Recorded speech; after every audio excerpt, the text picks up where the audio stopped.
भगवते वासुदेवाय। ॐ नमो भगवते वासुदेवाय। ॐ नमो भगवते नारायणाय। ॐ नमो भगवते नारायणाय।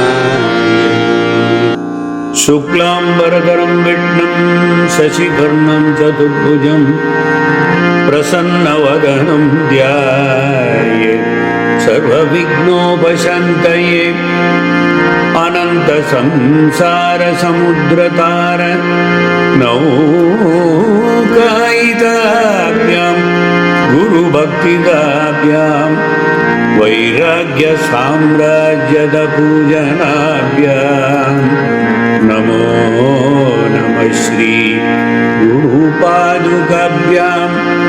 अञ्जनानन्दनं वीरं जानकी शोकनाशनं कपीशमक्षहन्तारं वन्दे लङ्काभयङ्करम्। कृष्णाय वासुदेवाय देवकीनन्दनाय च नन्दगोपकुमाराय गोविन्दाय नमो नमः।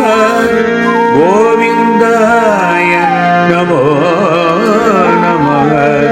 गोविन्दाय नमो नमः। यदङ्घ्रिपङ्गेरुहरेणुलग्नं निपीय नीरं विमलन्तरङ्गः जानामि तत्त्वं निजमात्मरूपं तं नौमि नारायणतीर्थमार्यम्।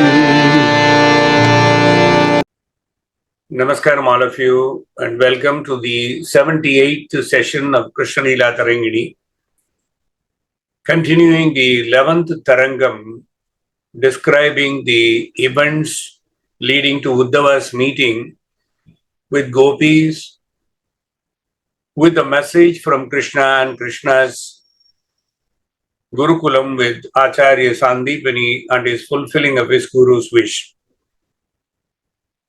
We stopped at Uddhava getting mesmerized at the pure love of gopis for the Parandama, Lord Sri Krishna, at the end of their arguments and seeing how the gopis were suffering the pangs of separation because of their absolute or total absorption in Krishna. Uddhava sang a benediction on the gopis and their exalted status, which has been repeated by hundreds of acharyas in Kali Yuga as the hallmark of Shuddha Bhakti.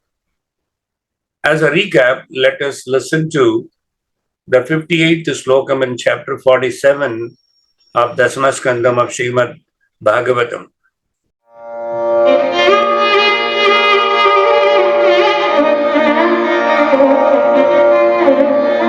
Yetah param tanubhuto bhuvi gopavadvo. Yetah param tanubhuto bhuvi gopavadvo. Govindayeva nikilatmanirudabhava.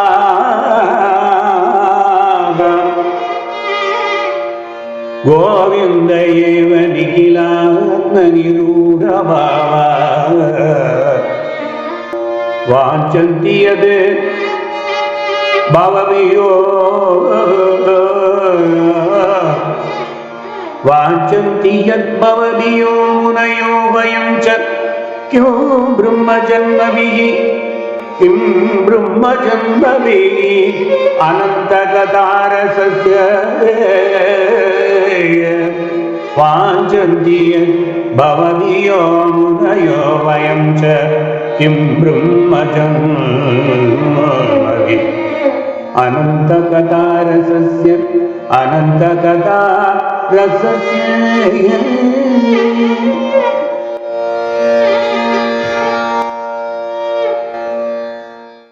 ஏதாப்பரம் தனுபிருதோ புவி கோபவத்வோ கோவிந்த ஏவ நிகிலாத்மனி ரூடபாவாக வாஞ்சந்தி யது பவபியோ முனையோ வயம் ச கிம் பிரம்ம ஜன்மபிகி அனந்த கதாரசஸ்ய.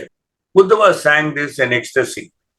பூமியில் உள்ள அனைத்து மாந்தர்களிலும் இந்த மாடு மேய்க்கும் பெண்கள் மட்டுமே பகவான் கோவிந்தன் மீது அலாதியான அன்பின் பரிபூர்ணத்தை அடைந்ததால் அவர்கள் பிறப்பால் அடைந்த வாழ்க்கையே முழுமையாக்கி கொண்டு விட்டனர். இந்த பௌதிகமான பிறப்பு இறப்பு என்னும் சுழலை கண்டு அஞ்சும் அந்த உன்னதமான மகரிஷிகளாலும் நம்மை போன்றாரும் பகவானிடத்து மட்டும் அவன் தூய அன்பையே ஆர்வத்துடன் தேடுகிறோம்.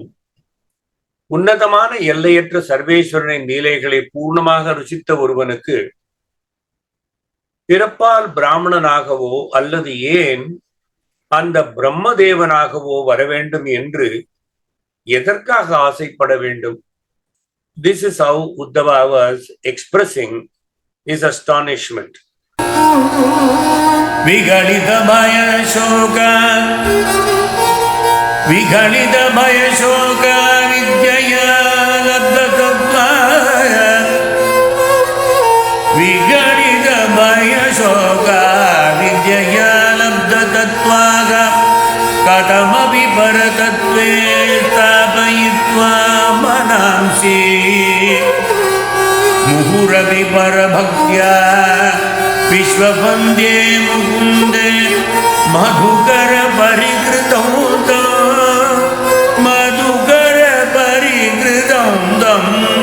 pradibraguritam parikritam tam pradibraguritam.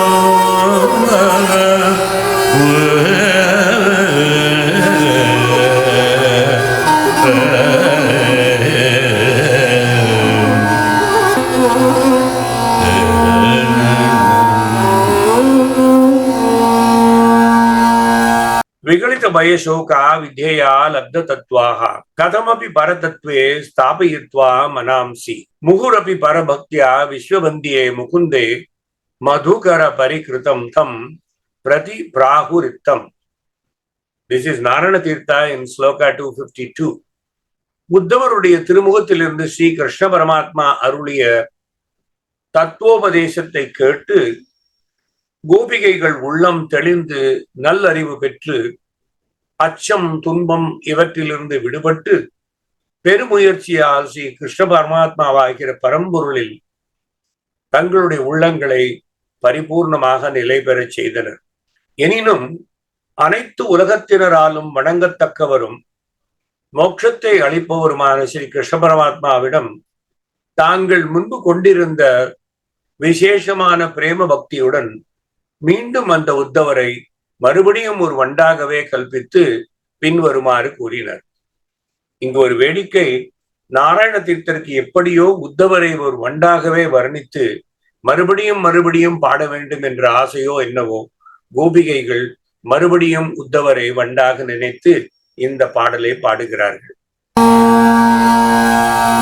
கிமுராஜதே ராஜ சதசி குமுத கணேஷு கோடி கோடி சங்கியாகேஷு குமுத பந்துரிவ கோடி மதனைவ கிமுராஜதே மதுப குலவதம் சகதய மது மாதவ சரிதமிக மதுகராச்சார ரசிகோ மாதவ விஜயதே கதமபி கதா கிம் ஸ்மரதி சதசி ரகசி கிமு சுஷலி கிமு குஷலி வனமாலி சுகுணசாலி ஸ்மரதி கிமத பிருந்தாவன புவி வரமரகசி நிஜி முதா பரயாயத்து கிருதோ சரச முரளீர வசுதய சரச முரளீர வசுதய சரச முரளீர வசுதய சமாகிருட்ட சுரவனிதா கணசர சங்க சங்கீதமிக கிமு ராஜதே ராஜசதசி கதி கதி சந்தித கதி கதி சந்தின கழக சங்கத்யயசத் பரிச்சர்யா விதானைக குஷலாக கதி கதி சந்தி கதி கதி சந்தின கழகம் சகத்யயசத் பரிச்சர்யா விதானைக குஷலாக கதிகண ஸ்மரதீதி சாது விதிதமிக கதலமசித சங்கவார்த்தய விபலாய மதுராநகரி நாரி மதுர சங்கீத ரசிகே மாதவே வசதி மதுராயம் மதுரம் வந்திமாக வந்திமாக தைரதிகோ கீயதே கீதம் ஜய ஹே கோபிகாதார கோபீநாதேதின கிம் கிமு ஸ்ருத பஞ்சதச காலதா சந்திர இவ ஜீவாம ಧ್ರುವಕಲயா வயமதுரா இதி ஜய மதுசூதனம் வதயாகி மாதவம் பிரதி நாராயண தீர்த்த பிரத்யகாத்மானமசிதோ கிமு ராஜதே ராஜ சதசி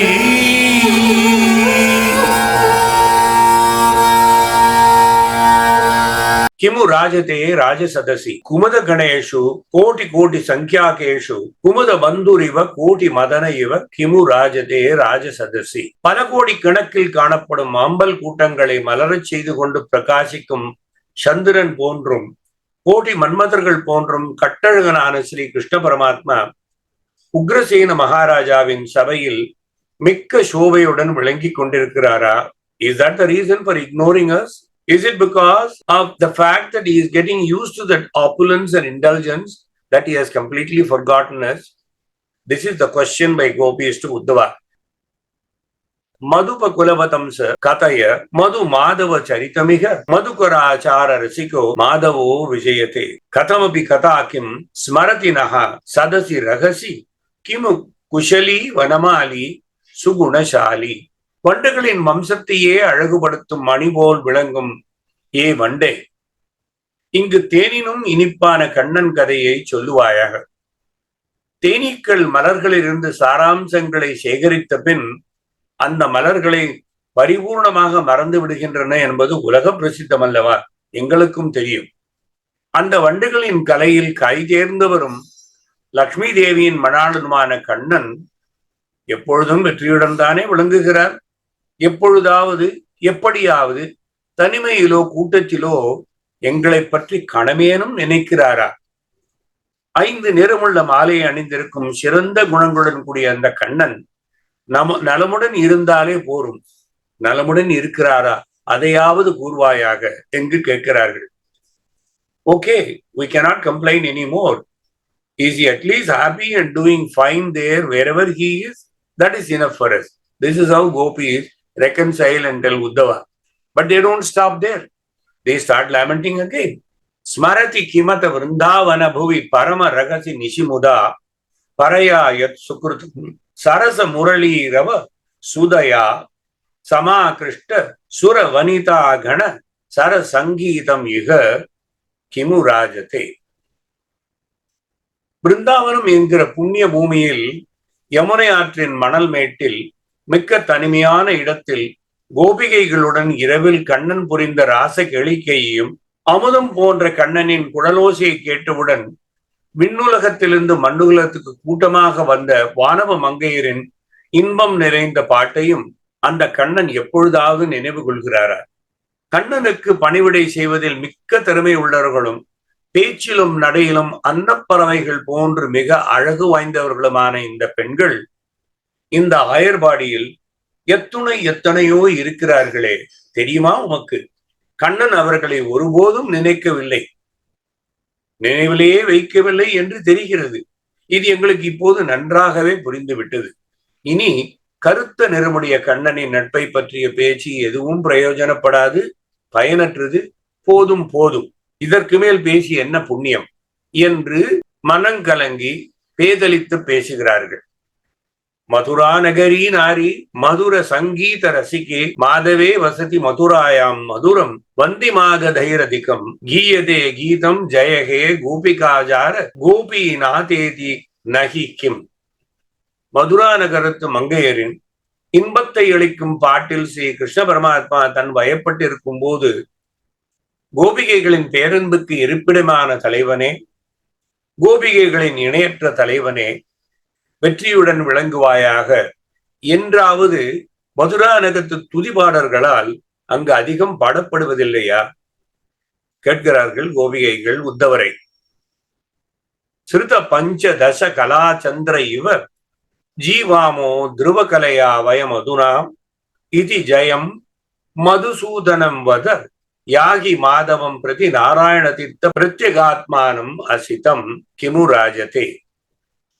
கோகுலத்தில் வாழும் நாங்கள் 15 கலைகளையும் இழந்த சந்திரன் அமாவாசை என்று நித்தியமான துருவகலையுடன் இருப்பது போல ஸ்ரீ கிருஷ்ண பரமாத்மா என்கிற துருவகலையால் மட்டுமே உயிர் வாழ்கிறோம் என்பதையாவது கொண்டு செல்லுங்கள் என்ற செய்தியை கருத்த திருமேனியரும் நாராயண தீர்த்தருடைய உண்மை சுரூபமாக இருப்பவருமான வெற்றியுடன் விளங்கும் அந்த கண்ணனிடம் இந்த விஷயத்தையாவது கொண்டு சென்று சொல்லுவீராக. Tithi here is the time occupied by the moon in increasing her distance from the sun by 12 degrees. One Tithi equals 12 degrees of movement. According to Tithi Karma Guna of the Gargi Yajnotisha, Tithi refers to a cycle of time. In other words, at the exact point of time when the moon, whose apparent motion is much faster than that of the sun, moving eastwards from the sun after the Amavasya, leaving the sun behind by 12 degrees. Each of the pakshas consists of 15 tithis. A tithi is the time required by the moon to increase its distance from the sun westward by 12 degrees of the zodiac. Let us now listen to an important Gitam, one of the very few Gitams popularized over 100 plus years by the Sankirtana Bhagavatas and also taken by many of the popular singers when they want to sing Narayana Tirtha's songs. This is a special song, but in Sankirtana Paddhati, the song used to be sung in Trikalam as the song progresses, which you will notice. Gattottara samadaya Gattottara samadaya Gopi vrindam sachodhavara Punarvivesa madhura nagari harimandiram Madhura nagari harimandiram Madhuripam Mathura puranayakam Samadhikam yajato dhruvanamakaha Ragasi gopavadu paribhushitam Ragasi gopavadu paribhushitam Madhuramara manohavarushidam.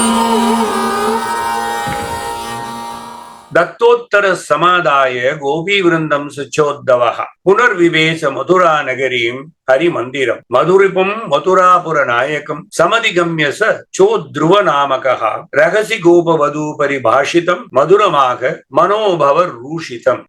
கோபிகைகளின் வினாக்களுக்கு தக்க விடையளித்து விட்டு ஸ்ரீ கிருஷ்ண பரமாத்மாவின் உபதேசத்தால் அவர்களுக்கு மன அமைதியையும் அளித்துவிட்டு திரும்பவும் மதுரா நகரம் வந்து அந்த உத்தவர் ஸ்ரீ கிருஷ்ணனுடைய இருப்பிடம் சென்றார்.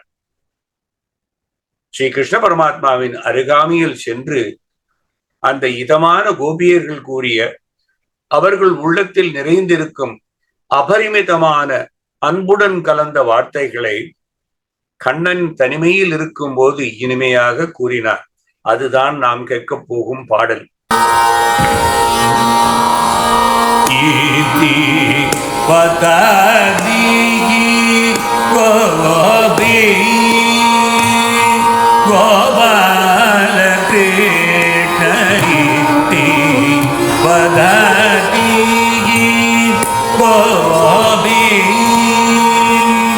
Gopala Krishna iti vadati Gopi Gopala Krishna iti vadati Gopi Gopala Krishna iti vadati Gopi Gopala Krishna iti vadati Gopi Gopala Krishna iti vadati Gopi Gopala Krishna iti vadati Gopi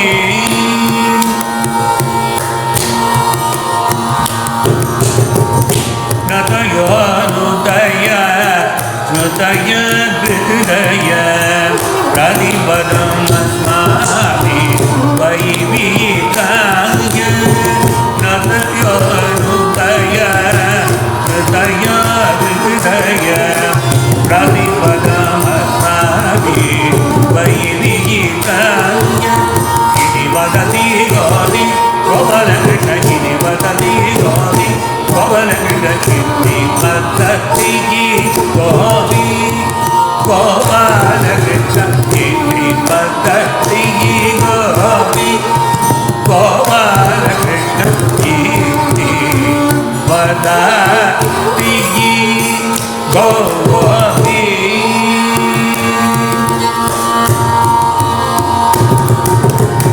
Madura Madura Nagadi Nari Maduram Gayani Madhusudanate Aduna Madama Tavakiyadate Kriti Nubi Kriti Bigi Nuti Bigi Nadi Bigi Nuti Bigi Kriti Bigi Nuti Bigi Nadi Bigi Nuti Bigi Ini Madadi Gopi Gopala Krishna ini Madadi Gopi Gopala Krishna ini Madadi Gopi Gopala Krishna ini Madadi Gopi Gopala Krishna ini Madadi Gopi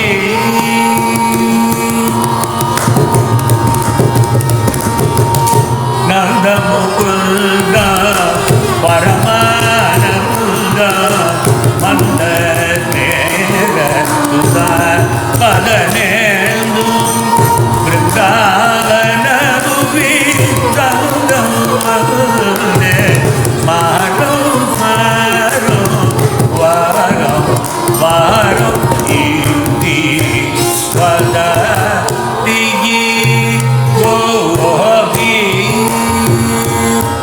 Gopala Krishna iti vadati Gopi Gopala Krishna iti vadati Gopi Gopala Krishna iti vadati Gopi Gopala Krishna iti vadati Gopi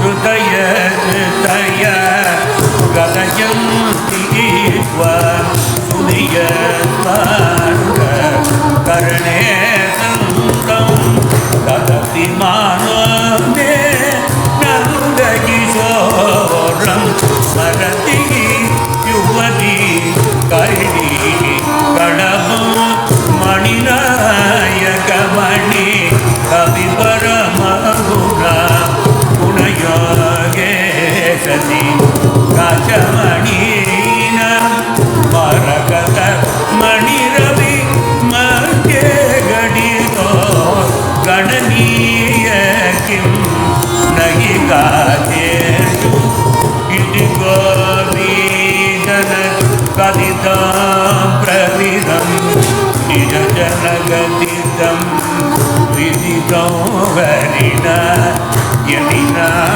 Rayana Dita Gradidam Yadina Rayana Dita Gradidam Guru Pada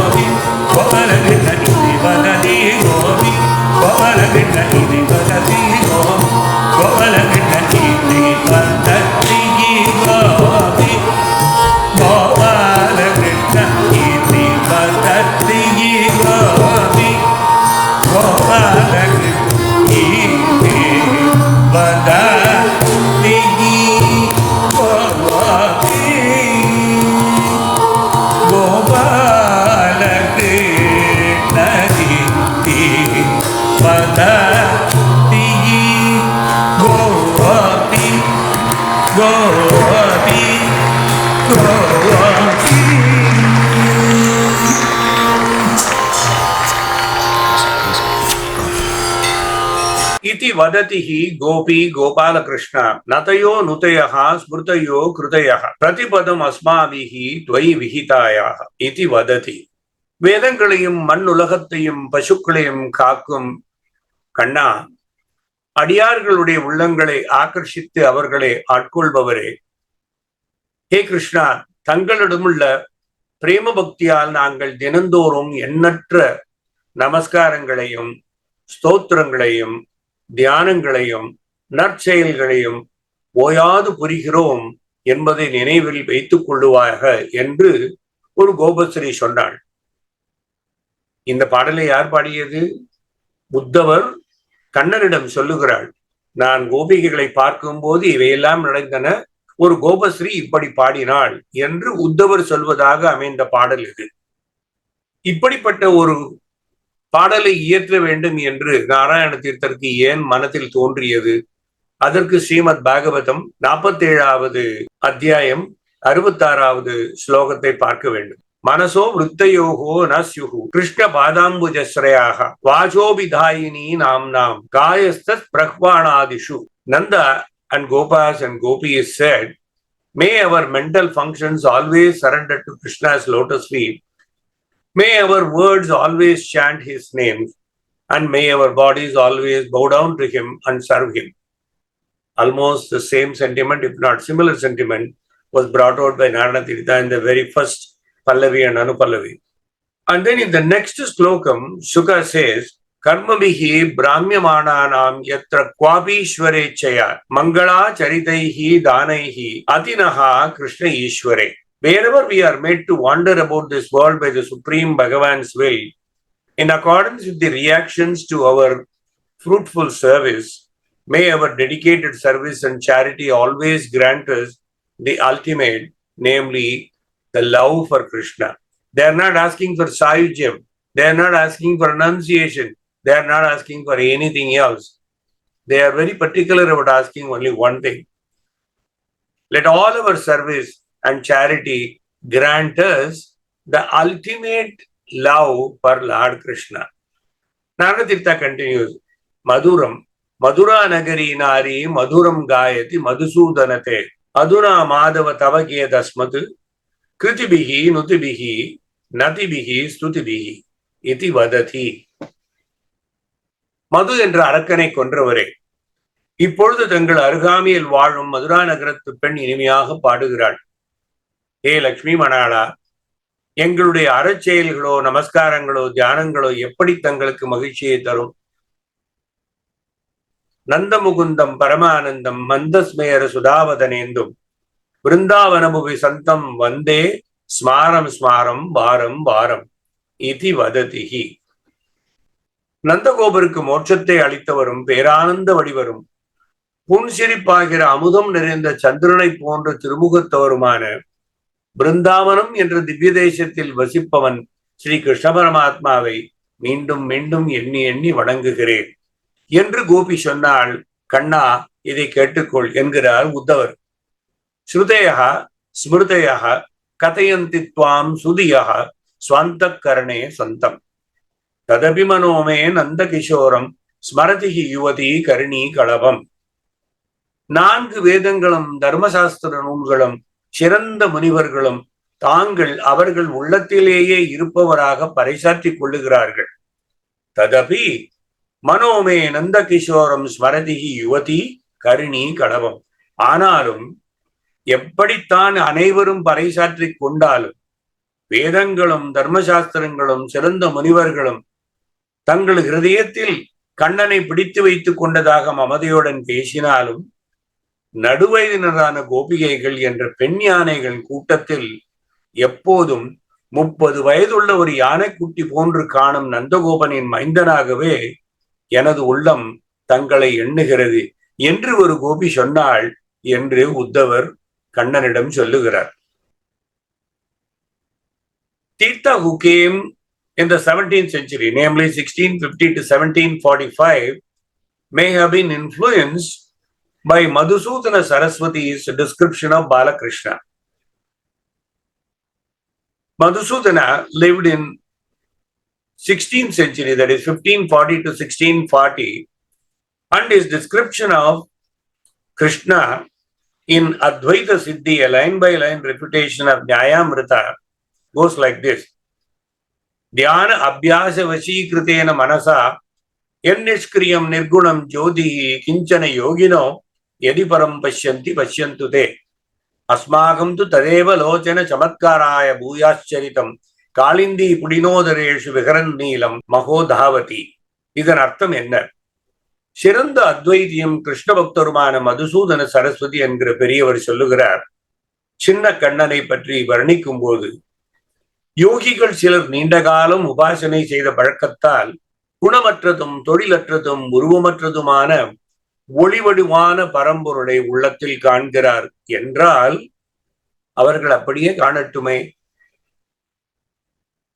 அவர்களுக்கு வேறு உருவம் தெரிவதில்லை, ஒளிவடிவான பரமாத்மாவே பார்க்கிறார்கள். ஆனால் யமுனை ஆற்றின் மணல் மேட்டில் கெளிக்கை புரியும் கார்மேகம் போன்ற கருத்த திருமேனியுடைய கண்ணன் என்கிற நீல ஒளியே என் கண் முன்னே காட்சியளித்துக் கொண்டிருக்கட்டும்.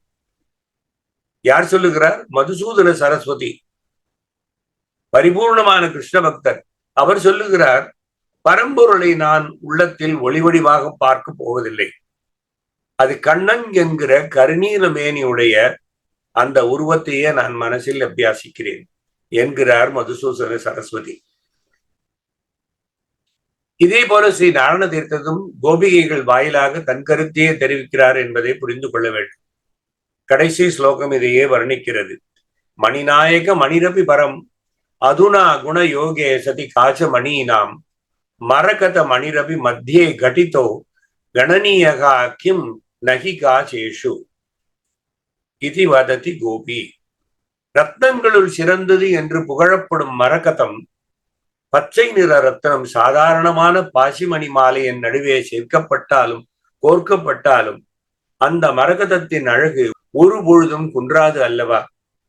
அழகிற்கு அழகாக விளங்கும் கண்ணன் எங்கள் நடுவில் இருப்பதால் அவருடைய அழகுக்கு ஒரு குறையும் இல்லை என்பதுதான் இந்த பாடலின் கருத்து.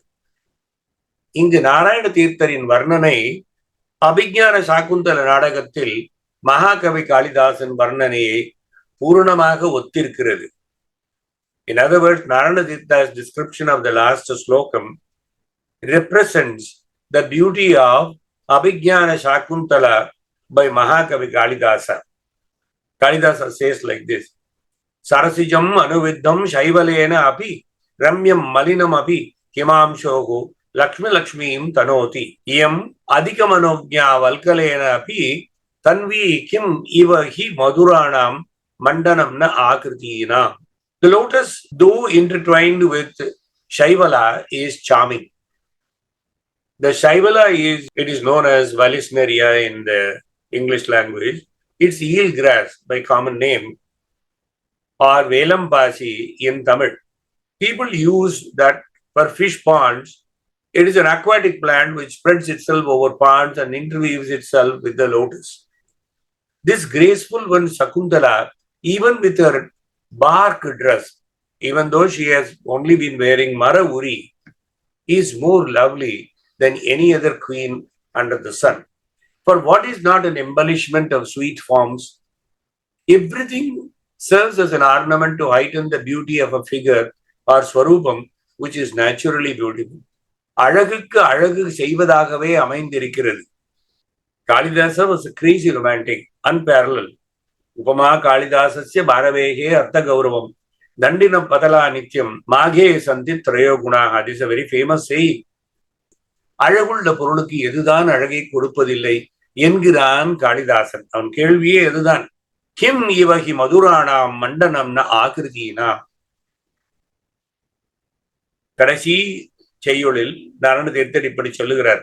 இதி கோபி ஜன கதிதம் பிரதிதம் நிஜ ஜன கதிதம் விதிதம் ஹரிணா யதி நாராயண தீர்த்த கிரதிதம் குருவர கருணா பரிதம் கீதம் இதி வததிஹி. இவ்விதம் கோபிகையால் கூறப்பட்டது, புகழ் பெற்றது. சிறந்த பக்தரான உத்தவரால் ஸ்ரீ கிருஷ்ண பரமாத்மாவிடம் கூறப்பட்டது, கண்ணனால் அறியப்பட்டது. அத்தகைய இந்த பாட்டு தனது குருநாதரின் தயை நிறைந்த நாராயண தீர்த்தர் என்கிற சன்னியாசியால் இங்கே இணைக்கப்பட்டுள்ளது என்று தீர்த்தரை எழுதுகிறார். Here is the most important watershed when we highlight the special status of Uddhava and how he counseled the grieving gopis and effectively conveyed the powerful message that Krishna gave it to him and sent him to convey to the gopis. Surprisingly, many of the initiated mortals do similar counseling to their disciples or friends or family, etc., all the time. I mean that some of us who are blessed with a bit of patience, Purva Janma Jnanam, the blessings of our Acharyas and elders, and those who possess thirst for knowledge and focused passion to attempt to get to Paramatma through austerities and karma. This is a small percentage of the human population because passion is the most important thing that drives us to get to know these and pursue knowledge for the sake of getting the bhakti. Uddhava just did that more as a messenger carrying the choicest of messages and in the chosen words, and not as a self-realized soul, since Uddhava himself had too many troubling questions in his mind bothering him after he returned to Lord Krishna. In other words, he did not process everything that Krishna conveyed to Gopi. He was just a messenger. Had he processed and became self-realized, there would have been no reason for Uddhava to come back to Krishna and ask so many questions. Because of Uddhava's questions to Krishna, came to mankind the great teaching by Krishna, now known as Uddhava Gita, as narrated by Shuka to King Parikshit in Canto 11, chapters 6 to chapters 29, through a total of 1037 slokams. For those of you who are following me in Satsangam for Narayaniyam, you may remember the very first Gita, Kapila Gita, which we will be concluding soon. Then came to be known that Bhagavan Krishna was the bestower of the Bhagavad Gita, the talk that he delivered to his doubting friend Arjuna just before the great battle of Mahabharata began.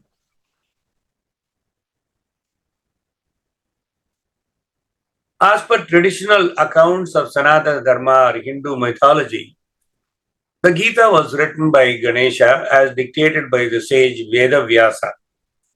The Gita forms the chapters 23 to 40 in Canto 6 of the Mahabharata called the Bhishma Parva and forms a central text in the Hindu tradition and Prasthanatrayi.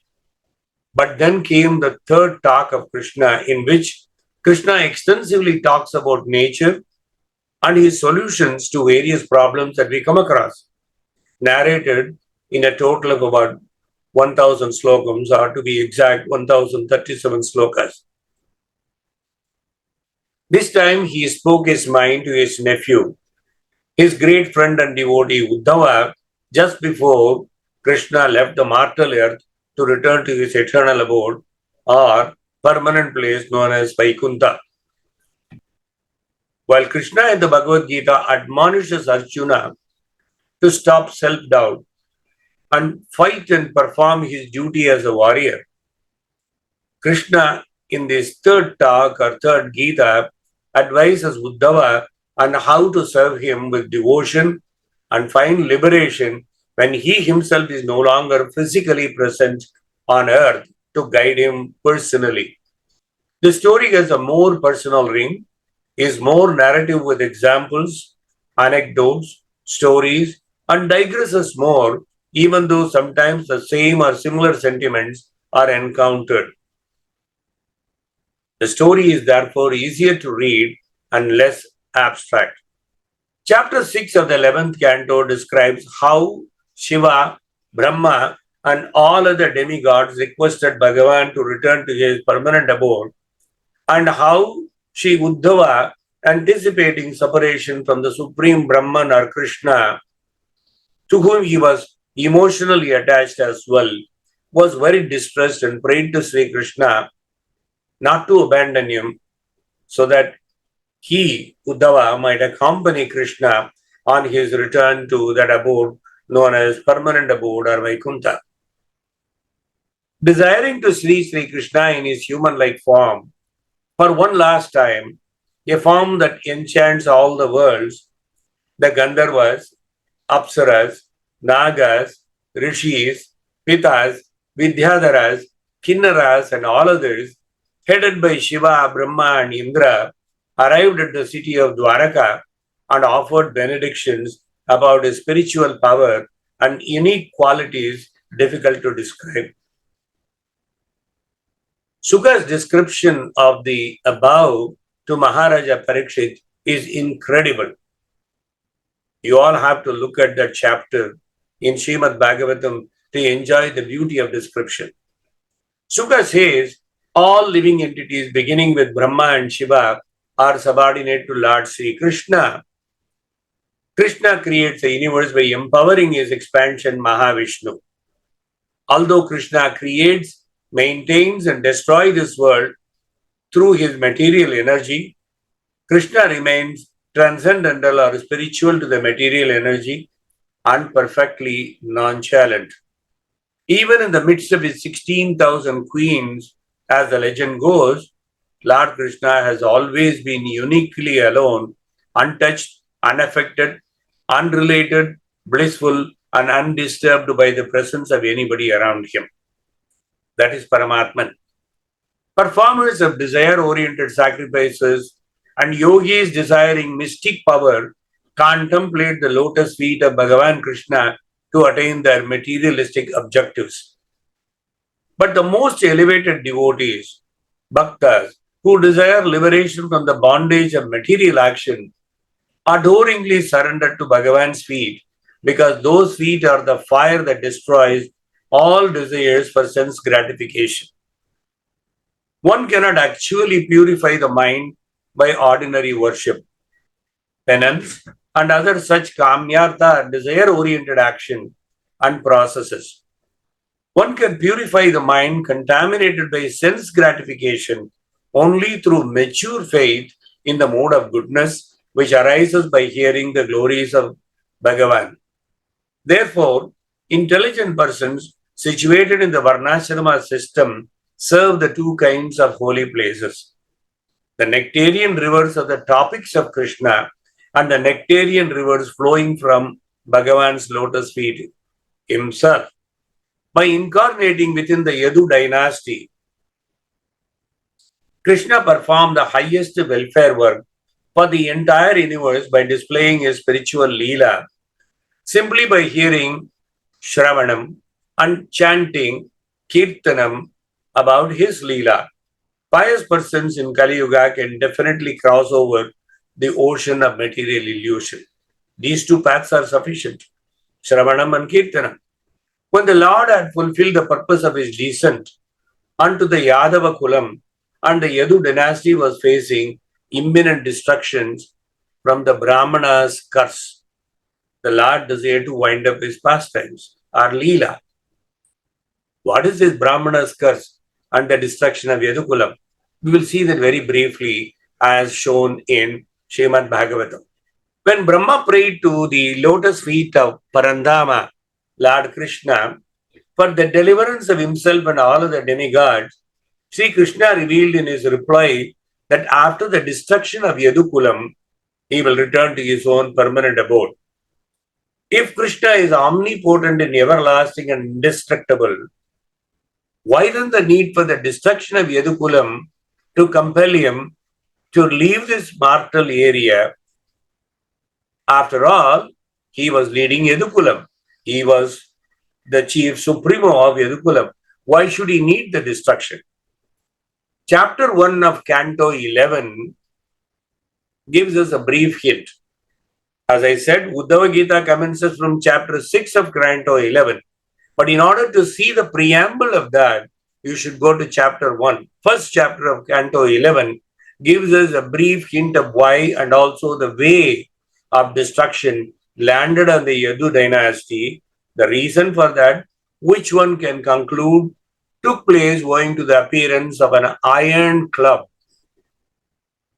Lord Sri Krishna expertly arranged the great Kurukshetra battle between the Kauravas and the Pandavas and thus removed to a great extent the earth's burden. But the Supreme Bhagavan, whose influence is inconceivable, was not yet satisfied because of the continued presence of the undefeatable Yadu family. The Lord desired to bring about the destruction of Yadukulam now that the purpose has been completed, so that he could completely wind up his Leela on the earth, finish the Dwapara Yugam, and as a Yadava, annihilate the Yadava Kulam itself and go back to his permanent abode. Using the pretense of a curse by an assembly of Brahmanas, Krishna withdrew his entire Kulam or dynasty from the surface of the earth by a single stroke. How did he do that? By Sri Krishna's desire, many great sages, headed by Narada and Vishwamitra, assembled at the holy place named Pindaraka, near the city of Dwaraka. The young boys of our Yadu family, always absorbed in pranks, dressed one of their own clan, one of their own boys, Shamba, in the guise of a pregnant woman by putting a couple of pillows and tying a cloth, etc., typically dressing her as a woman and that too about to deliver. Put a fake curiosity to the sages who have assembled there to say, can you please predict the sex of the child of this Shamba who is about to deliver the so-called pregnancy? Sukha tells Parikshit, Nrupa, evam praladva munestvan vuchuhu kupita. Thus ridiculed by the boys, by deceit, the sages became enraged, O king, and told the boys, you fools, she will bear you an iron cub that will destroy your entire dynasty. Remember this. Janayishyati vu manda mushalam kulanashana. Yes, she is going to bear something because she is a pregnant woman according to you, but she will bear you an iron club. When the iron club touches this mortal world, that will destroy your entire kulam. The Yadu boys got frightened by this curse, immediately lifted the garment from Samba's abdomen to see what was happening, and they found a Musalam club tearing Samba. Hurrying to the assembly of Ugrasena, the king of the Yadus, the boys offered a report of everything that happened, including the curse that they took from the sages. Fearing the Brahmana's curses, Yadu Raja Ugrasena ordered the iron club or Musalam to be ground to powder and thrown into the ocean. Within the ocean, a fish swallowed the last remaining lump of iron. Even though it was ground to powder, a small piece remained as a lump.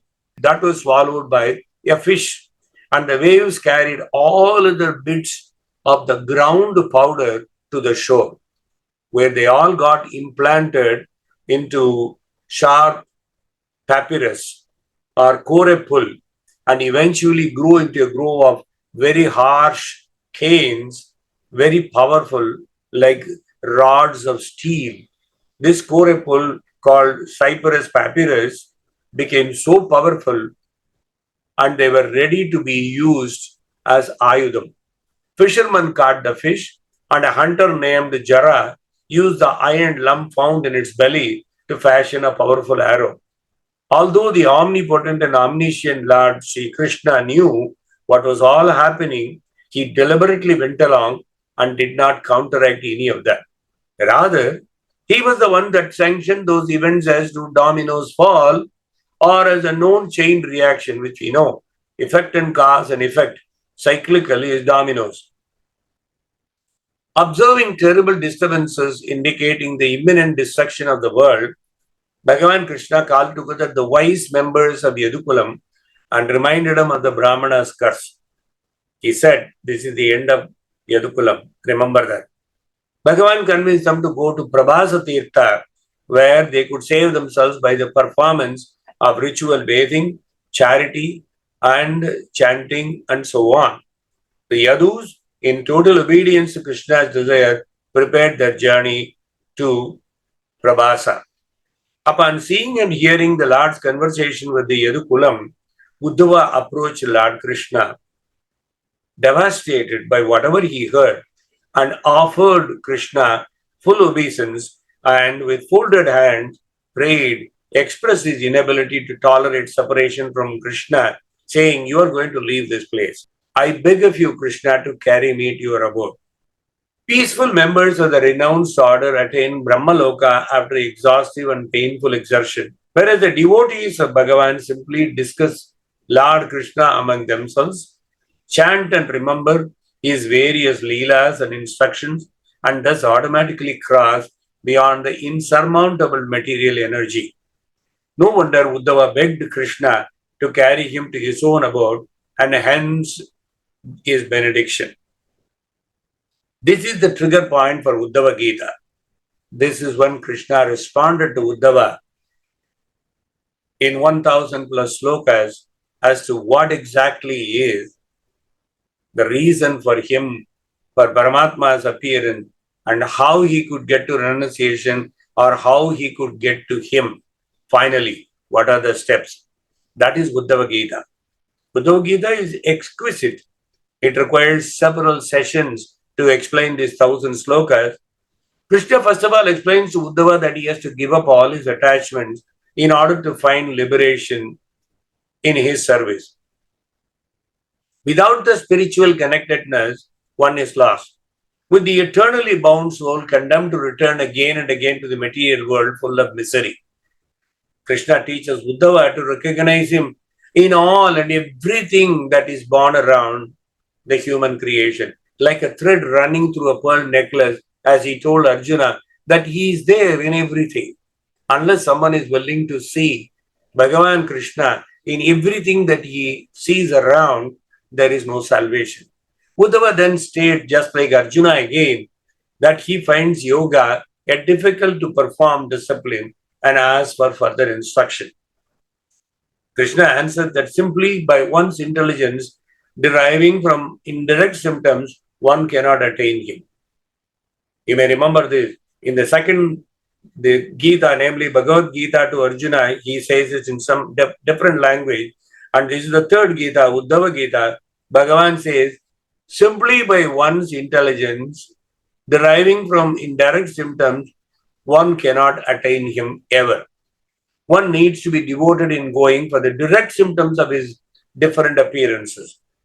Krishna proceeds to give a description of a sage detailing all the teachers he had. This is a story of Pingala.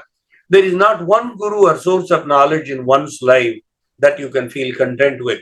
One learns from the earth, the air, the sea, the moth, the honeybee, and many other teachers one meets during their lifetime. Krishna mentions 24 of such gurus in a few chapters and explains that knowledge acquired from a single teacher cannot be very solid or complete. The absolute truth of the complete whole is by the sages sung in many ways. Next, he elaborates further on the details of his science. What would be health and what is liberation? What is the meaning of religious rituals and how must one meditate? What does perfection entail and what are his opulence? On the basis of what societal order can one be of service to Bhagavan, and what is all meant by the perfection of spiritual knowledge?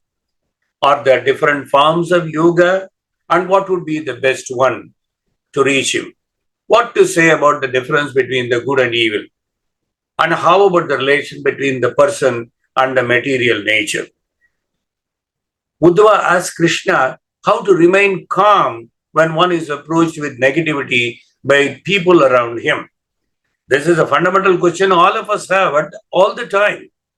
That is what Uddhava asks at the end of Dwapara Yuga, specifically, and Krishna then explains it with the help of a story. Krishna narrates the story of a Brahmin. This, in fact, is given in 61 slokams of chapter 23 of Canto 11. Bhagavan narrates the story of a Brahmin who spent most of his life in frantic endeavors towards obsessive gathering of material gains, acquisitions, hoarding, and miserly behavior, and hurting in the process everyone around him, showing little respect for anyone else in life. You may be thinking that I may be talking about someone special in this country and most of his lunatic followers in this country who espoused the values which I just now narrated. Someone who lived and lives and will live for him and him only. In those 61 pearls of wisdom from chapter 23, the narrations show how material existence, however much one tries one's best constantly for material gain, time and again culminates into utter frustration, serious disappointments, mutual hatred, and thus disastrous consequences. True happiness cannot be found by anyone through that material process. And thus only a small fraction of such wasted souls arrives at crossroads of detachment, however lusty and prosperous one's life had been until the turning point. The rest of the miserable souls would not learn at the end of their lives about the futility and the hatred that they have accumulated about people and lives, may end up in serious disarray and rage that would consume them to be reborn in the same manner to repeat such wasteful existence or in a more wretched manner. For all their perils, those wasted humans start blaming everything around them for whatever they suffer. Someday soon, we will spend at least an hour reviewing all those 61 pearls of Avanti Brahmana's story, how this Avanti Brahmana redeems himself from all of that. His profound realization makes an elevated soul of extraordinary renunciation. In other words, the anecdote deals with the sins, accumulations, and pursuit of sins, how the sins come to haunt in the form of everyone pelting stones and torturing the very same Brahmana. Even after he walks away from everything that he possessed, all the wealth that he possessed, he just walks away from. Even then, people pelt at him. And why at that pitiable state or the stage as though he was looking like an absolute beggar in the street for the next morsel of food? He did not blame anyone, including his own relatives, friends, and those rascals who continued to torture him for eons, and not even blame the astrology, the planets, planetary movements, demigods, and even the Almighty for all his sufferings. There is no blame game for him. That was the redemption point when the Jnanam dawns unto him. He gives out pearls of wisdom, which Krishna narrates to Uddhava in this chapter, repeated by Shuka to Parikshit, as we now know. One of the pearls sums it as follows. Atma yadisyat sukadukka hetuhu kimanyataha tatra nijasvabhavaha nahi atmanosyat yadi tanmrushasyat krudyeta kasman na sukam na dukkham. Because a dead body does not feel pleasure or pain, our happiness and distress are due to our own consciousness, which is the nature of the soul. It is not, however, the original function of the soul to enjoy material happiness and suffer material distress. These are produced by ignorant material affection and enmity based on false ego. Our involvement in sense gratification drags our consciousness into the material body, where it is shocked by the inevitable bodily pains and problems. On the spiritual platform, there is neither material happiness nor distress, because there the living consciousness is fully engaged without personal desire in the devotional service of the Supreme Bhagavan. This is the actual position of happiness, aloof from false bodily identification. Rather than uselessly becoming enraged with others for one's own foolishness, one should take to self-realization and solve the problems of life. To sum up, one looks for lasting happiness. After all, for that purpose, one's mind must be subjected to the proper discipline of meditation. With a correct insight into matters of cause and effect, one may find liberation and lasting happiness. Meanwhile, learning to overcome negative consequences, namely the karmic reactions. There is no other cause of happiness and distress than the material bewilderment of one's own mind. Because of that bewilderment, one sees a world filled with friends and foes. There is nothing in between. Either somebody is a friend, or if they don't espouse your values, they become your foe. One then sees him not everywhere any longer and has lost one's way. That is precisely what is happening in this country also. The country is divided. There are two poles apart set of people. One set of people hate the other set of people. That happens even in a singular one person's life.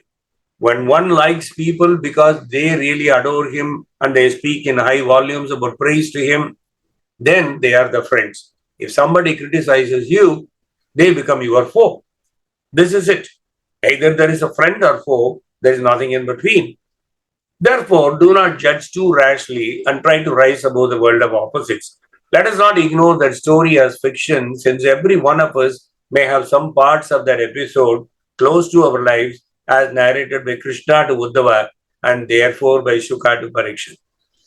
In transcendence, one finds liberation. Krishna next up expounds on the nature of material reality and the degree to which we are all determined by it. Everything around us, the complete of our material existence, is a product of the interaction of the natural modes or qualities and functions and the time.